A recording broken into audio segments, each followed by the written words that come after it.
ओम श्री सद्गुरुदेव भगवान की जय। ये गणेशपुर मड़ियाहू के बगल में है।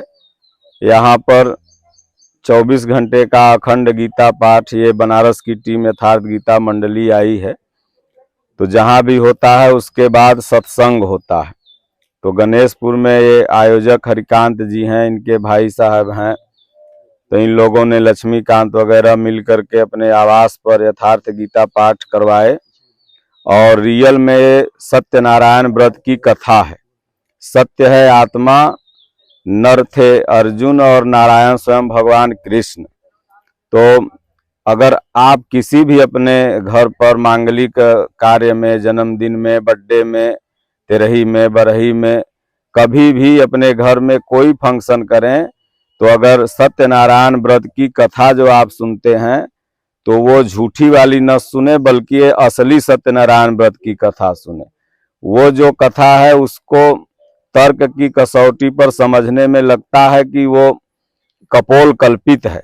और गीता में सत्य है आत्मा भगवान ने बताया, और योग क्या है, यज्ञ क्या है, कैसे नर बनो और कैसे एक नर नारायण की स्थिति तक पहुंच सकता है, ये सब सारी चीज गीता में भगवान ने वर्णित किया है। अब लकड़ी लकड़हारे की कहानी, पंडित पंडिताइन की कहानी, बनिया बनियाइन की कहानी, सोना का कहानी, ये सब कोई सत्यनारायण व्रत की कथा नहीं है।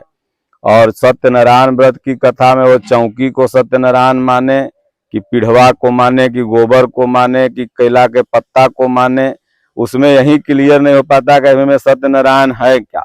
कि वो जो 150 श्लोक का पूरा किताब है उसको माने। तो इसलिए सत्यनारायण व्रत की कथा 700 श्लोक में 18 अध्याय में महर्षि वेदव्यास कहते हैं कि या स्वयं पद्यनाभस्य मुख पद्याद्विनिश्रिता, ये भगवान के श्रीमुख से निश्चित वाणी है और इसे जन जन तक पहुंचना चाहिए।